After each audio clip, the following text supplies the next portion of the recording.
Narration के बारे में पढ़ा और आज हम फिर से नरेशन के बारे में ही पढ़ने वाले हैं। तो नरेशन में आज हम बात करेंगे स्पेशल रूल्स इम्परेटिव सेंटेंसेस के साथ। इम्परेटिव सेंटेंसेस आप कैसे पहचानें, इसके लिए आपको मैं बताऊं, डबल इन्वर्टेड कामा के अंदर का जो सेंटेंस है, अगर इसमें ऑर्डर, रिक्वेस्ट, प्रे, सजेशन या एडवाइस देने का भाव प्रकट होता हो, आपको लगता हो कि इस तरह की फीलिंग्स आ रही हैं, तो आप उसको तुरंत समझ जाएंगे कि ये सेंटेंस जो है ये इम्परेटिव सेंटेंस है। तो इम्परेटिव सेंटेंस को जब हम जान जाते हैं कि हमारा रिपोर्टेड जो स्पीच है इसके अंदर का जो सेंटेंस है ये इम्परेटिव है, तो इसको बदलने के तरीके के बारे में हम लोग देखते हैं। अब ये डिपेंड करता है कि ये सेंटेंस किस तरह का सेंटेंस है। अगर वो ऑर्डर है तो हम यहाँ जो सेड है इसको ऑर्डर्ड में बदल देंगे। अगर वो रिक्वेस्ट है, ऐसा हमको लग रहा है कि यहाँ रिक्वेस्ट का भाव आ रहा है, तो इसको हम रिक्वेस्टेड में बदल देंगे। अगर यहाँ सजेशन का भाव आ रहा है, ऐसा लग रहा है कि जैसे कोई किसी को सजेस्ट कर रहा है कोई काम करने के लिए, तो यहाँ सजेस्टेड कर देंगे हम, ये सेड को सजेस्टेड में बदल देंगे। अगर कोई एडवाइस कर रहा होगा किसी को तो एडवाइस्ड कर देंगे इसको। तो ये डिपेंड करता है कि रिपोर्टेड स्पीच के अंदर जो सेंटेंस है वो किस तरह का सेंटेंस है, ये हमको पता चलने पर हम इसको कर देंगे। अब देखिए एग्जांपल है आपके सामने, मैं करके एक बताता हूँ कि किस तरह से चेंजेस हुए हैं। Ram said to me go there. अब देखिए Ram said to me go there, go there से क्या पता चल रहा है आपको? आपको लग रहा है कि गो देयर, वहां जाओ। ये भाव कैसा प्रतीत हो रहा है? हमको लग रहा है कि जैसे ऑर्डर का भाव यहाँ पे आ रहा है, कमांड या ऑर्डर दिख रहा है आपको, तो इसको सेड टू को ऑर्डर में बदल दिया गया। यहाँ पे Ram ordered me, said to को ऑर्डर में बदल दिया गया, हो गया राम ऑर्डर्ड मी। यहाँ तक आपको समझ में आ गया होगा। ब्रैकेट तोड़ते हैं यहाँ पे इम्परेटिव सेंटेंसेस में, जब ब्रैकेट टूटता है तो इसको हम टू में बदल देते हैं। तो यहाँ ब्रैकेट टूटा और हमने इसको बदल दिया टू में, और फिर गो देयर यहाँ पे हमने लिख दिया। सेंटेंस बनाना बेहद आसान है। आप क्या करेंगे, केवल ये देखेंगे कि जो ब्रैकेट के अंदर का सेंटेंस है वो किस तरह की फीलिंग दे रहा है। ऑर्डर है कि रिक्वेस्ट है, सजेशन है या एडवाइस है, क्या है ये, इस चीज को हमको समझने की कोशिश करनी है। नेक्स्ट एग्जांपल देखते हैं। The doctor told me take medicine in time. अच्छा देखिए डॉक्टर क्या करता है, डॉक्टर ने कहा हमसे टेक मेडिसिन इन टाइम, दवाइयाँ समय पर लें। डॉक्टर का ये कहना कि दवाइयाँ समय पर लें, ये क्या है? यह एक तरह की एडवाइस है। डॉक्टर एडवाइस करता है आपको। तो यहाँ पे हो गया था डॉक्टर, ये सेंटेंस देख करके आपको लगा कि डॉक्टर क्या करता है, एडवाइस करता है, तो ये एडवाइस है। ये तो टोल्ड मी को इसको एडवाइज्ड मी कर दिया गया। तो डॉक्टर एडवाइज्ड मी, टोल्ड को एडवाइस में बदल दिया गया, टोल्ड को एडवाइज्ड में हमने कर दिया। और फिर ब्रैकेट तोड़ा, और ब्रैकेट टूटते क्या लगता है यहाँ पे, मैंने बताया आपको यहाँ पे टू लगता है, तो टू लग गया। टेक मेडिसिन इन टाइम, इस चीज को यहाँ पे लिख दिया गया। आपका जो सेंटेंस है वो कंप्लीट हो गया। एक और सेंटेंस देखते हैं। I said to my mother please give me more money. I said to my mother please give me, देखो यहाँ प्लीज आया है। प्लीज शो करता है कि ये क्या है, रिक्वेस्ट है। जब हम किसी से प्लीज कहते हैं तो रिक्वेस्ट करते हैं, तो यहाँ पे प्लीज का मतलब रिक्वेस्ट है। तो हमने कहा आई सेड टू को रिक्वेस्टेड में बदल दिया। I requested my mother, bracket तोड़े, ब्रैकेट टूटेगा तो टू लगेगा, और यहाँ जो प्लीज है उसके लिए ही तो रिक्वेस्टेड आया। तो ऐसे जैसे जो प्लीज, काइंडली, इस तरह के जो सेंटेंसेस आते हैं डबल इन्वर्टेड कामा के अंदर, जब हम इनको बदलते हैं तो प्लीज को देखकर हम समझ गए कि ये रिक्वेस्ट है, तो रिक्वेस्टेड लिख दिया जब यहाँ पे, तो ये प्लीज का कोई मतलब नहीं है। इस प्लीज या काइंडली को हम हटा देंगे सेंटेंस से। तो हो गया टू लिखा और गिव मी मोर मनी, ये मैंने लिख दिया। तो आपको समझ में आ गया होगा कि किस तरह से हम जो है इम्परेटिव सेंटेंसेस को बदलते हैं। अब आगे देखते हैं। इम्परेटिव सेंटेंसेस जो होते हैं इनमें नेगेटिव सेंटेंसेस भी होते हैं, और नेगेटिव इम्परेटिव सेंटेंसेस जो होते हैं वो प्रोहिबिटेड करने का काम करते हैं। ऐसा दिखाता है कि जैसे कोई चीज़ मना किया जा रहा है, तो यहाँ पे जब कोई चीज़ मना करने वाला सेंटेंस हो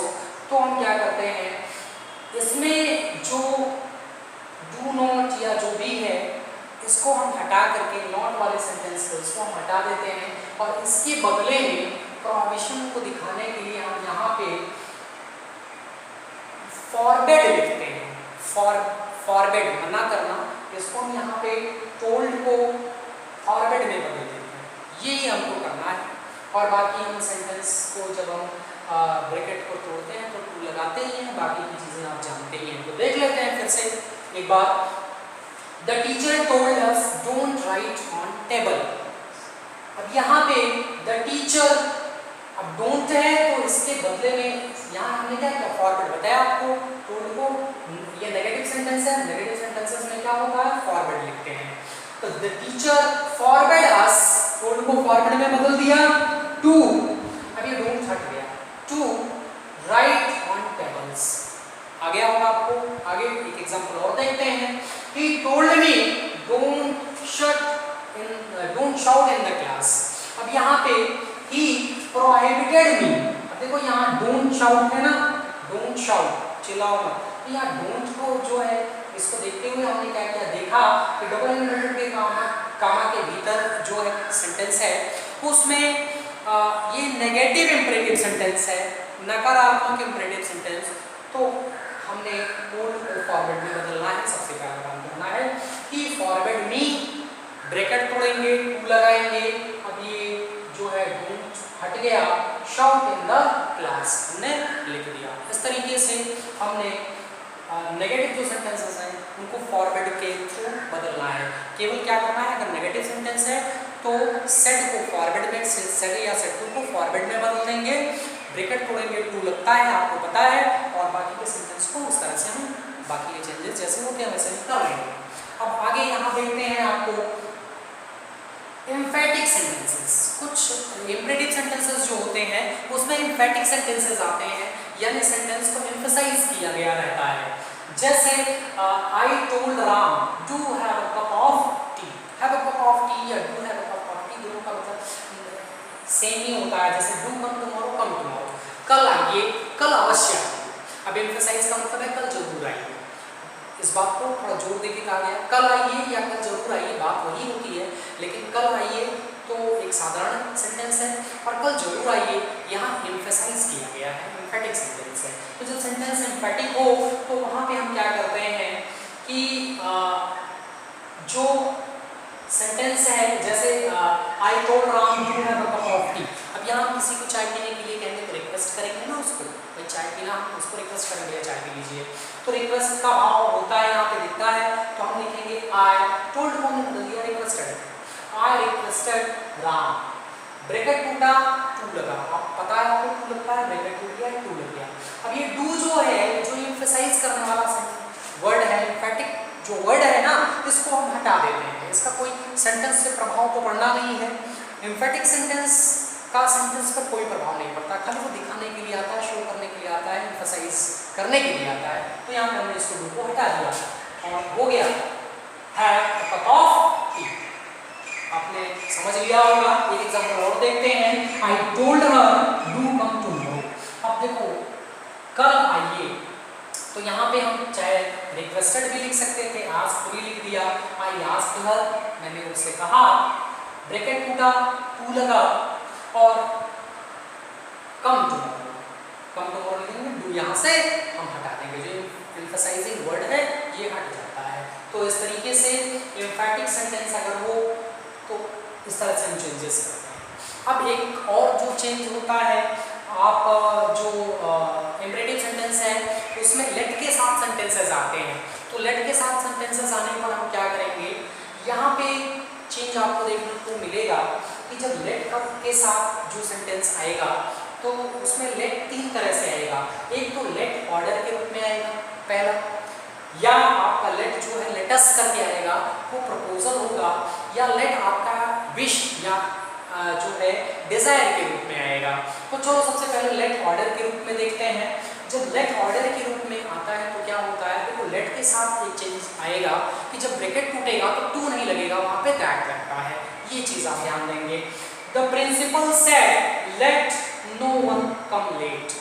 अब यहाँ जो चेंजेस जो आपको करना है वो ये है कि लेट वाले सेंटेंसेस में ब्रैकेट टूटने पर आपका टू नहीं लगता बल्कि दैट लगता है, तो दैट लिखेंगे।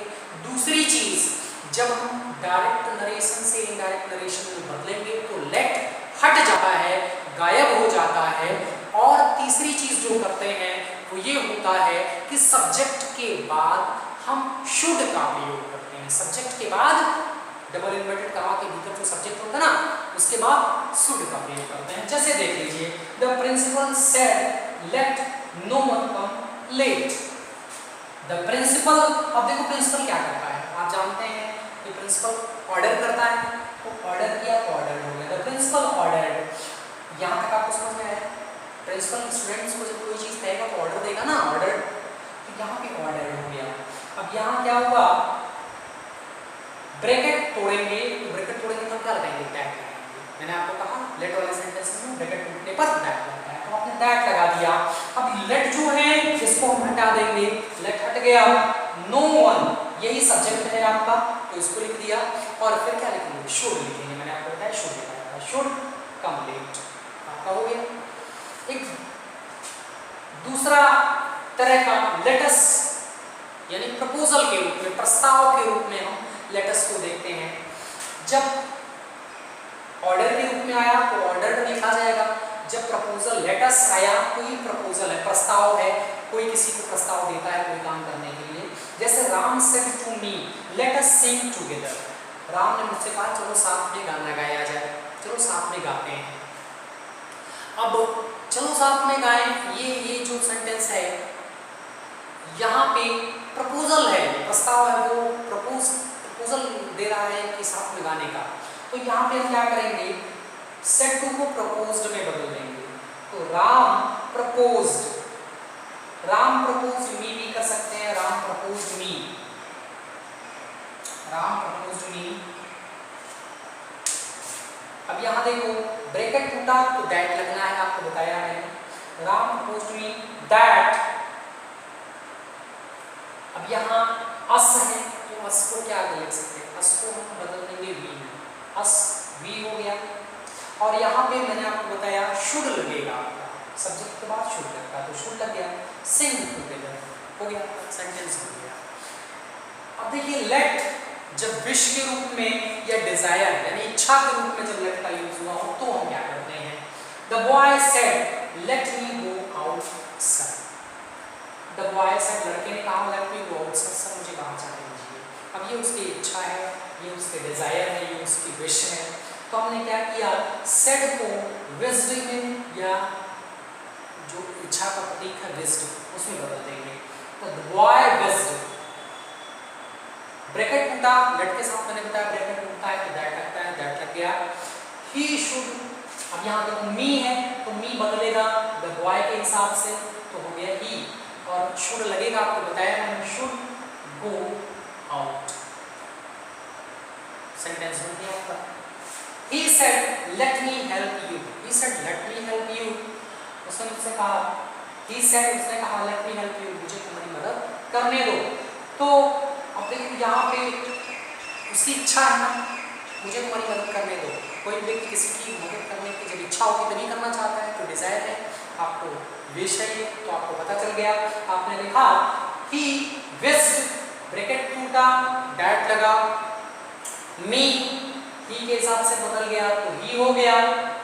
और हेल्प, चेंज ऑफ टेंस हुआ, हेल्प हुआ, शुड हुआ, सॉरी ही के साथ क्या हुआ, हेल्पिंग वर्ब आया शुड, और हेल्प मी।